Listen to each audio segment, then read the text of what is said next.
How long are you going to wait before you demand the best for yourself? In the steps of Epictetus's question, we can ask ourselves, how can we demand the best for ourselves? Today, we offer guidance through this complex topic in as short as possible. Stay with us until the end of today's journey to gain a strong fundament that can serve as a stable start to change someone's life for the better. What do the goals we set, whether personal or professional, demand from us? To achieve our goals, we need the discipline to hold ourselves accountable. We must have the self-control to focus solely on the things within our control, and we need the endurance to persist through challenges. Stoicism is a philosophy centered on self-discipline, self-control, and endurance. The Stoic Chrysippus, for instance, trained as a long-distance runner. Each day he would set a goal, strive to surpass it, and upon succeeding, set a new, faster goal. This is what runners do, what athletes do, and what Stoics do. They strive to improve every day, set a goal, and persist until they achieve that goal.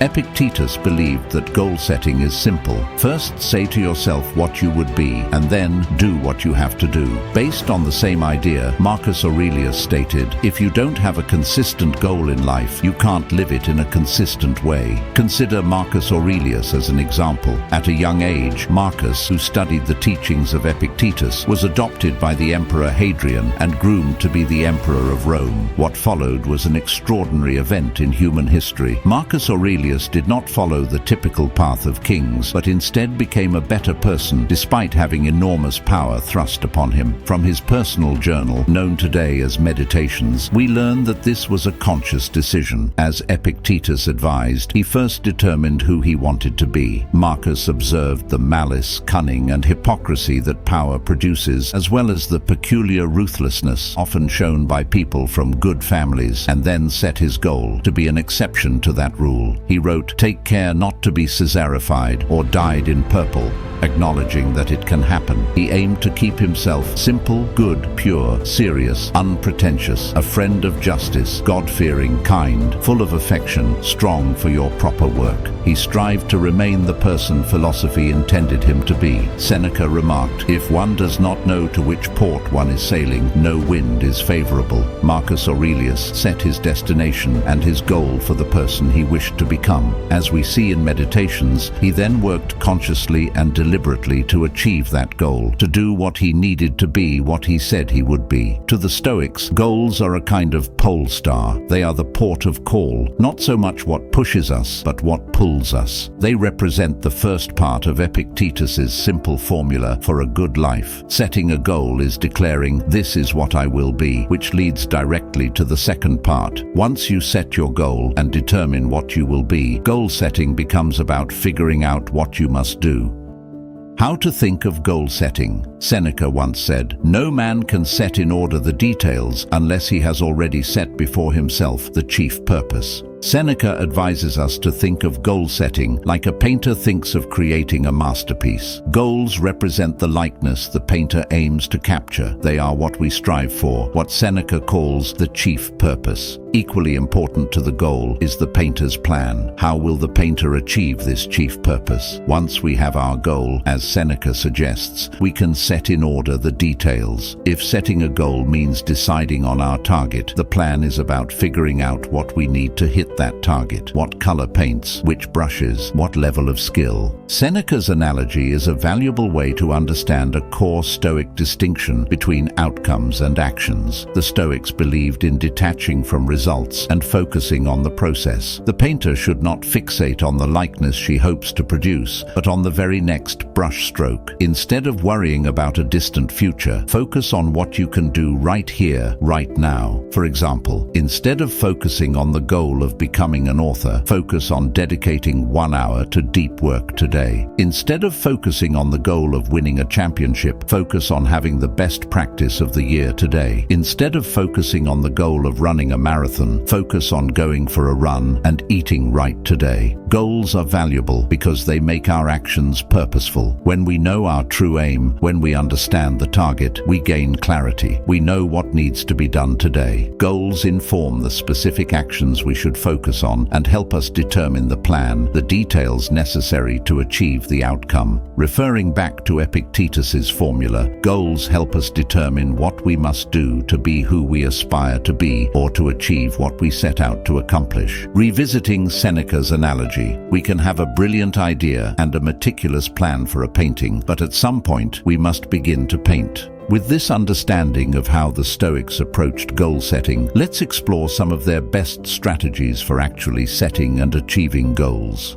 Seneca once said, "Let all your efforts be directed to something. Let it keep that end in view." It's not activity that disturbs people, but false conceptions of things that drive them mad. It's easy to get busy and be pulled off course by life. Constant new information, the mood and actions of the crowd, these can seduce and tempt us. We are all influenced by the tempo of our times. Thus, it's crucial, if you want to be good and do good, to have a kind of North Star in your life that keeps you centered. Goals that draw you back on course when life's events or the drift of inertia subtly misdirect you. Still, you might wonder, what is the importance of goal setting? Or perhaps you've asked, is setting goals actually effective? These are fair questions. So here are 3 arguments from the Stoics on why goal setting is important.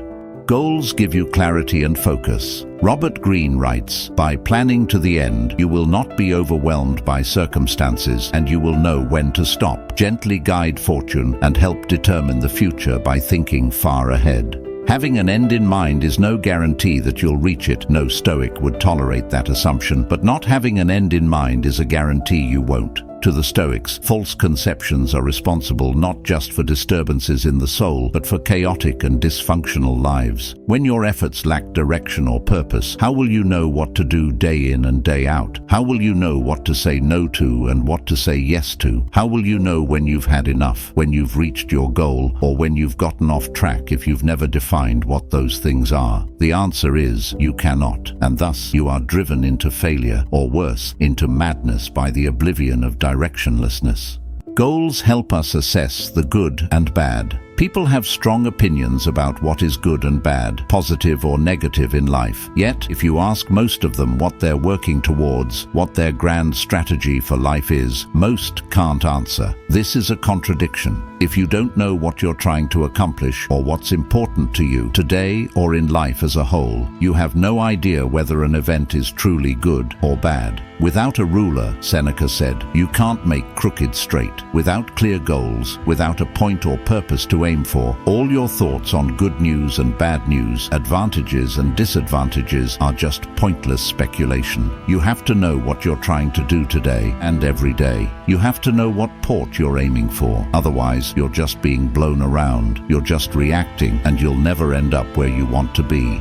How goals help us beat procrastination. Procrastination feeds on our uncertainty and chaos, the chaos that ensues from not having a plan. Not because plans are perfect, but because people without plans, like a line of infantrymen without a strong leader, are much more likely to get overwhelmed into inaction. Procrastination loves confusion and complexity. It loves questions like, what was I going to do? What do I wear? What time should I wake up? What should I eat? What should I do first?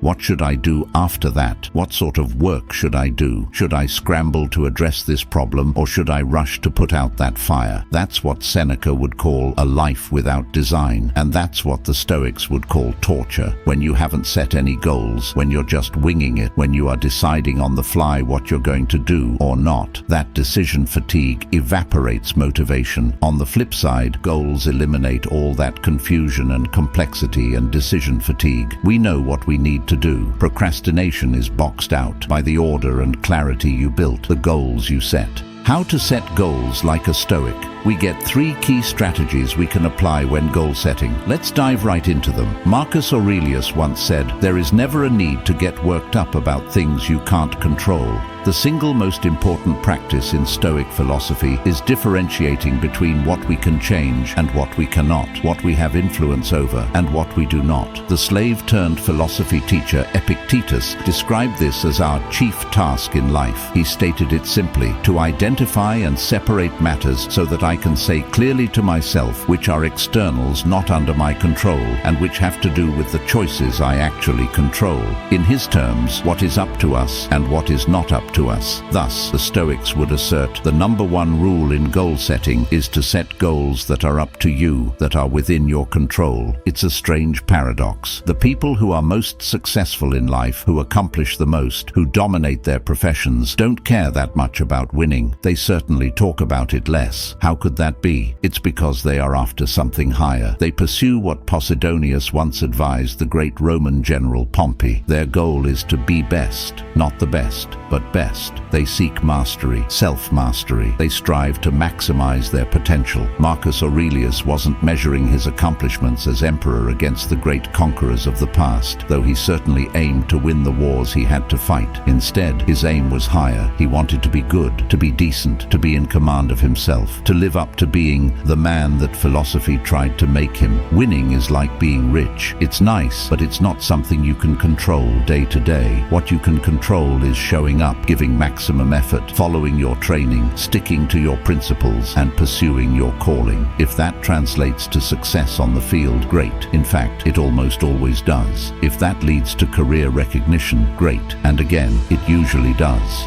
Don't set too many goals. Marcus Aurelius once said, ask yourself at every moment, is this necessary? Just like our modern world, the ancient world was brimming with individuals who harbored ambitious goals, yet struggled to prioritize them. Seneca remarked that striking this balance was one of life's most challenging tasks. For love of bustle is not industry, it is only the restlessness of a hunted mind. True repose does not consist in condemning all motion as merely vexation. That kind of repose is slackness and inertia. We don't want to become the person who can never sit still, but likewise, we don't want to become the person who is always sitting still. The philosopher's task, according to Seneca, lies in finding the perfect equilibrium between these two inclinations. It's about embracing both work and relaxation, rather than oscillating between overactivity and complete inertia. As Marcus Aurelius suggested, by eliminating the inessential, we gain the double benefit of performing the essential tasks more effectively. That's why it's crucial for all of us to regularly engage in the following exercise. 1. Make a comprehensive list of all the tasks and responsibilities you're currently juggling. 2. Pare down this list to just a few key priorities. 3. Commit wholeheartedly to excelling in those selected priorities, aiming for A-level performance rather than settling for B's and C's across multiple tasks. 4. Courageously decommit from obligations that you never should have taken on in the first place. 5. Dedicate yourself entirely to what truly matters, focusing your time, energy, and resources on the essentials. Following these 5 steps provides a clear pathway to achieving genuine balance and success in life.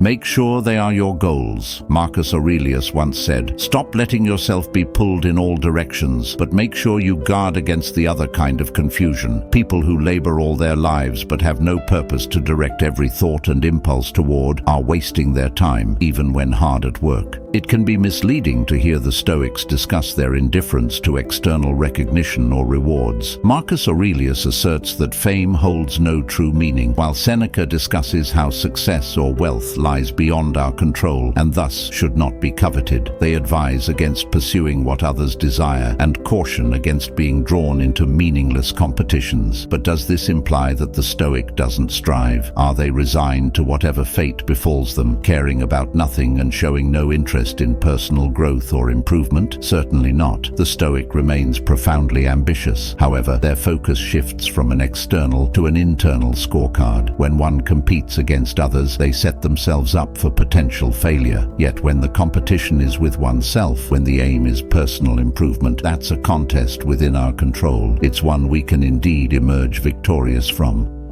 How to actually achieve your goals. Be realistic. Epictetus once said, we must undergo a hard winter training and not rush into things for which we haven't prepared. Everyone desires to achieve their goals, yet only a few are prepared to undertake the necessary preparation and effort. Hence, it's imperative to start by questioning whether this is genuinely what you desire and if your motivation is robust enough to propel you towards your destination. Consider, for instance, if you aspire to triumph at at the Olympic Games, as Epictetus suggests. That's fine, but fully consider what you're getting yourself into. What does such a desire entail? What needs to happen first? Then what? What will be required of you? And what else follows from that? Is this whole course of action really beneficial to you? If so, carry on. If you wish to win at the Olympic Games, to prepare yourself properly, you would have to follow a strict regimen that stretches you to the limits of your endurance. You would have to submit to demanding rules, follow a suitable diet, vigorously exercise at a regular time in both heat and cold, and give up drinking. You would have to follow the directions of your trainer as if he or she were your doctor. Understanding the cost of our decisions, we have to see the road clearly. According to Seneca, it is a rough road that leads to the heights of greatness. Are we ready to take this path?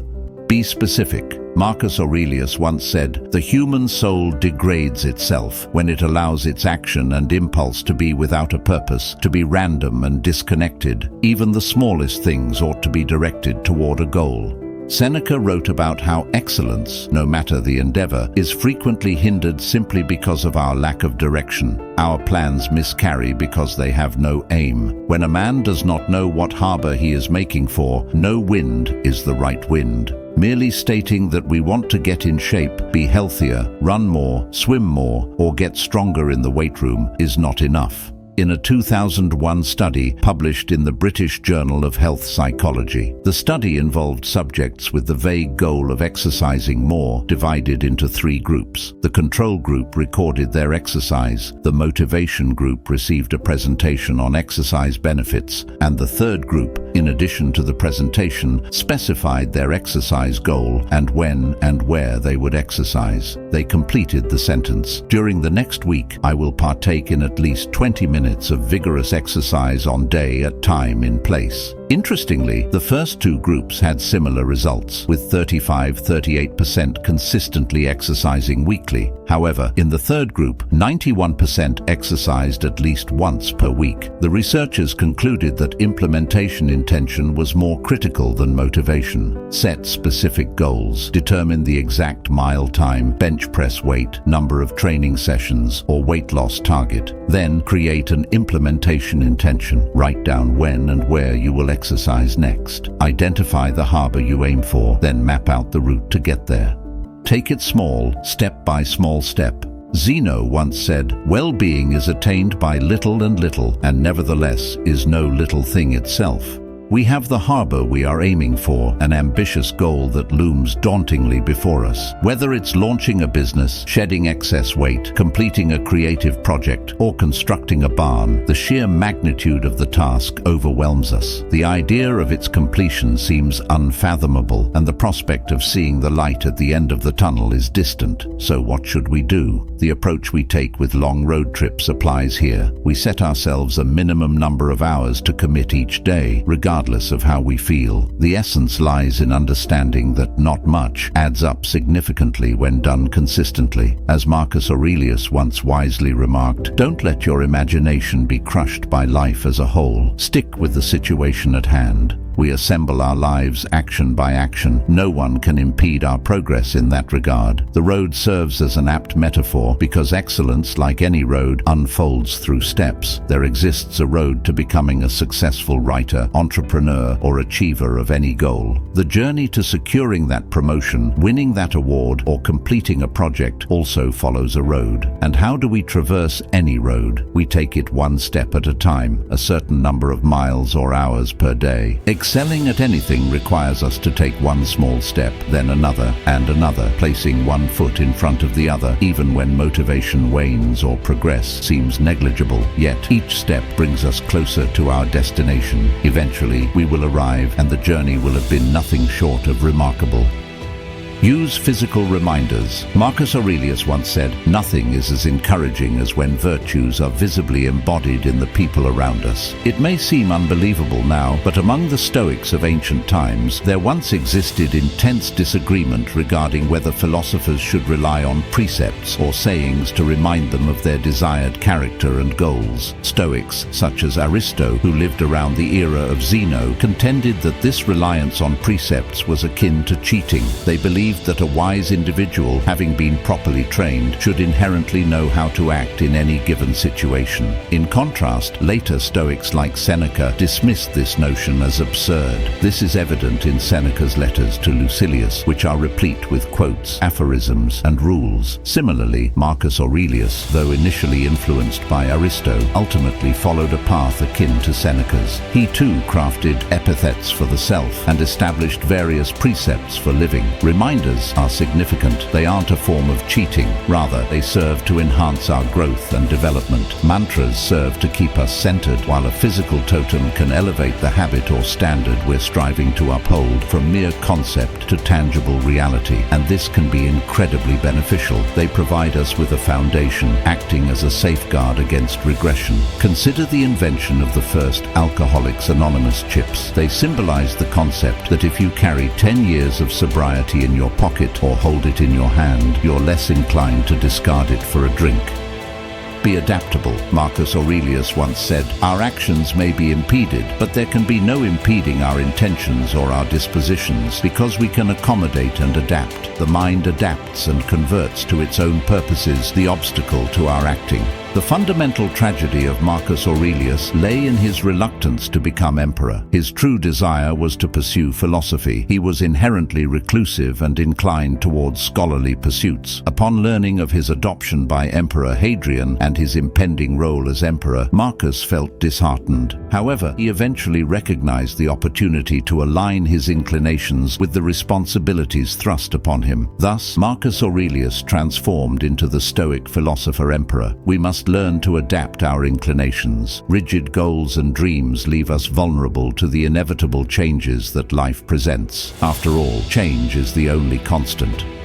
Associate with people who call forth your best. Epictetus once said, "The key is to keep company only with people who uplift you, whose presence calls forth your best." For millennia, it has been understood that humans are profoundly influenced by the company they keep. As Cicero eloquently put it, nature bestowed friendship upon us as an aid to virtue, not as a companion to vice. Seneca echoed this sentiment, advising, "Associate with those who will elevate you."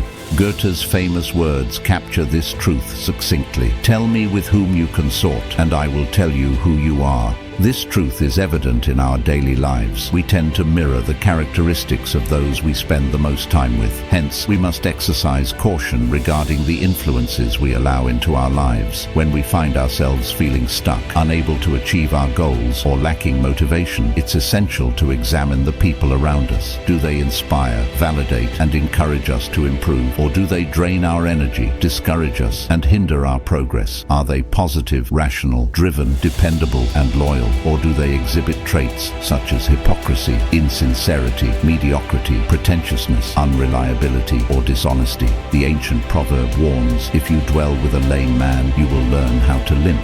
Yet, this notion of dwelling with a lame man works both ways. Epictetus, famously lame due to a leg injury suffered during slavery, profoundly impacted Marcus Aurelius through his writings. Rather than causing Marcus to limp, Epictetus's wisdom made him wiser, more diligent, resilient, serene, and compassionate. A slave shaped a king and made him better.